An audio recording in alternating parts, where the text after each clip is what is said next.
This video is going to be about attitude change. Now, previously I've talked about attitudes, what they are, and some of the ways that some of the things we think contribute to their formation. And now we're going to talk about how we can change attitudes, or how your attitudes can change. So this leads us to the topic of persuasion. Persuasion is how we refer to change in attitudes, or attempts at changing attitudes. And so one thing about persuasion is that we have different ideas proposing that there are two paths to persuasion. Now, before we get into the different ways we can describe the two paths, one idea that we should be familiar with is the idea of attitude inoculation. Now, this word inoculation, it doesn't get used as often as it used to be. It used to be like when you went in to get your vaccinations, your immunizations, they might say you were going to get inoculated. You're getting your inoculation. So when you think inoculation, think becoming immune in some way. Kind of like a vaccine is something that keeps you from getting a disease. It makes you resistant from getting infected with a particular virus or, something similar. Attitude inoculation is where you are trying to resist persuasion. So building up resistance to attempts at persuasion, we call this attitude inoculation. All right, so how can we do this? Like, what if there are people who are trying to convince you of something, people trying to get you to buy something, people trying to get you to switch jobs, people trying to get you to go out with them, people trying to get you to go to a certain college. There are all sorts of things that people might try to persuade you to do. All right, so if you want to build up some resistance, if you don't want to just go along with everything that gets suggested to you, there are some things that are shown to be possibly effective for attitude inoculation. So thinking of personal examples that contradict the message. All right, somebody's like, "This, come to this job, it'll be great." No, actually, my friend has told me about their experience with that job. They hated it. Or I witnessed people miserable when I was there personally. And reading counter arguments, reading people speaking against whatever you were trying to be convinced about, and then generating your own counter arguments, trying to pick apart what they are saying and trying to figure out, okay, so what can we say against this? All right, so those are some things that may help with attitude inoculation. And what we know is that, okay, there are some tricky things about persuasion. It is difficult to persuade people, and it's sometimes difficult to resist persuasion. It's a very difficult process to try to figure out when persuasion is going to work. Health educators, for example, they know this. They will tell you this, that when they're trying to convince people, hey, here's all this evidence showing that this particular thing will make you healthier, or will help you in your quest for health. This will keep you from dying. This will keep you from getting a disease. And people out there, they've already got their own attitudes. They've already got their own ideas, their own beliefs.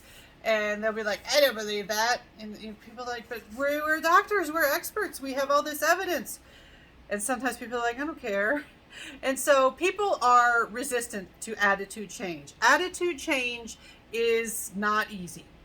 And so for persuasion to happen, for us to understand how persuasion is possible, in addition to acknowledging that humans in general, we don't like to admit that we're wrong, which is related to the fact that we don't like to give up our attitudes. If you already got an attitude, you tend to stick with it. Oh, that makes things easy, right? All right, so if you are going to attempt persuasion, it's important to remember that there are probably two paths to persuasion. And there are two models that have gone about looking at persuasion this way. There's the Elaboration Likelihood Model, or the Heuristic-Systematic Model. They have similar ideas with slightly different terminology. So in the Elaboration Likelihood Model, sometimes abbreviated the ELM, got a hair stuck to my face again. It's just so bad. All right. I don't think it's there anymore. All right, so the ELM, the Elaboration Likelihood Model. In this model, there's two paths. One of them is the direct, explicit, central route. Or from people from different areas say route or route. R-O-U-T-E. I'm going to say route, but I know some people around here, they like to say route, like Route 66. All right, so path, route, path. The direct central route requires elaboration, expansion about the logic behind the arguments. All right. So you have to elaborate. You have to say more about the reasoning, the thinking, the logic behind whatever argument is being thrown at you. Whereas you have an indirect, implicit, peripheral route. This does not require deliberation. It's sneakier. Peripheral means like it comes from this, like your peripheral vision is you can see things out of the corner of your eye. In the peripheral route, it kind of sneaks around the corner. And so you don't have to attack the material head on with this peripheral route. It can kind of sneak in there. Now, the other model, the Heuristic-Systematic Model, sometimes abbreviated HSM, slightly different language, very similar idea. There are two paths, a direct systematic path or an indirect heuristic path. Remember that word heuristic? If you don't know, if you haven't watched one of my previous videos, a heuristic is like a quick rule of thumb. It's a quick decision-making tool. And so it is not precise. It is not deliberate. It's not careful. It's not slow. Heuristics are quick. They're more in line with intuition than logic.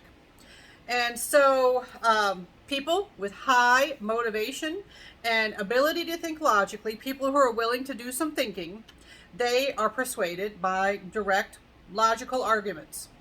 People with low motivation, you might say low need for cognition, or low ability, maybe they just don't know that much or not that bright, they are persuaded by indirect heuristic causes.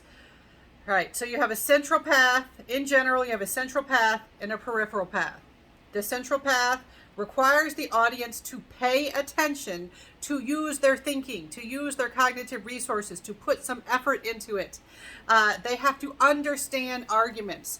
There's like homework with the central path. You have to do your research, and people who actually do research for a living kind of get bothered when people use that term, do your research. What I'm talking about here is the colloquial way we use that term, do your research. That means read up on it. In the real world, like a person who does research for a living, they have to do way more than just a Google search. But at the very least, Google that stuff. I'm always amazed at how often people will fall for a faulty argument, and all they had to do to know that they were being thrown some nonsense is Google stuff. You know, somebody makes a faulty claim, Google it. Just Google it. You know, one example that I saw recently, I almost hesitate to use this example because it's kind of a touchy topic, but it's a good, memorable one. And so, you know, hopefully it'll make it stick. And I'm not getting political, not taking a stance. Just using this particular example. It was a good example of how somebody could use Google and they didn't. And this is something I saw on TikTok. Sometimes TikTok can educate as well as entertain.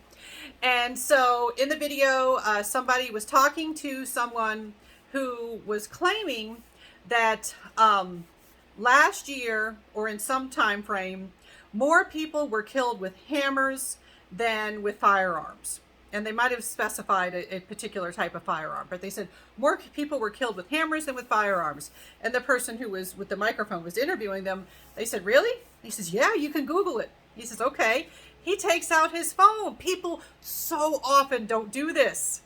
Yet, folks, in my day, we didn't have Google. When I was in high school and college, you had to walk yourself to a library and use all of the non-computer resources to find information, and sometimes it wouldn't be at that library, and you had to request stuff to be mailed to you through snail mail to be able to answer a question. Now you've got Google in your if you've got a smartphone, and many people do, you could just pull out your phone and Google something.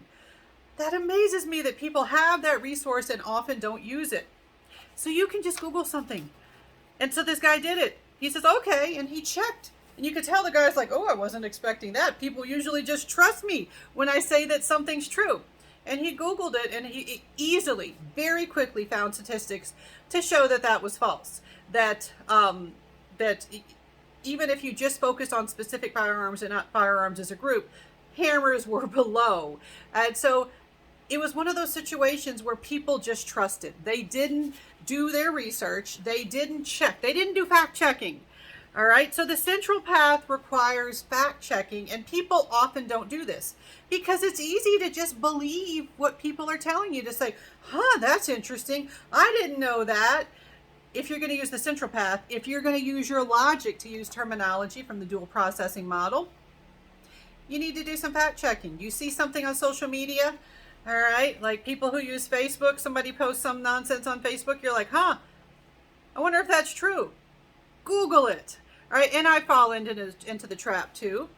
All right, every once in a while, because I'm a human being, and human beings, we like to feel right. We have confirmation bias. We like to resist cognitive dissonance. We like self-justification.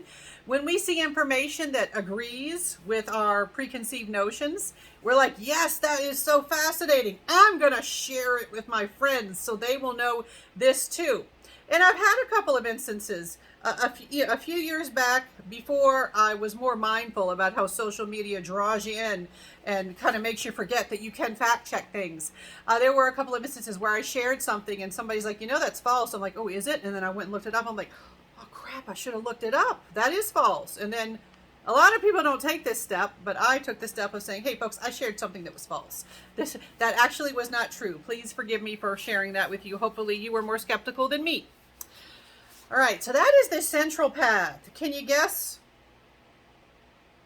how often people use that one compared to the peripheral path? The peripheral path, you use mental shortcuts like heuristics to reach a quick and easy conclusion. We like things easy. We don't necessarily like things factually. We like things factually correct if it's easy. It's not always easy. So we like things easy.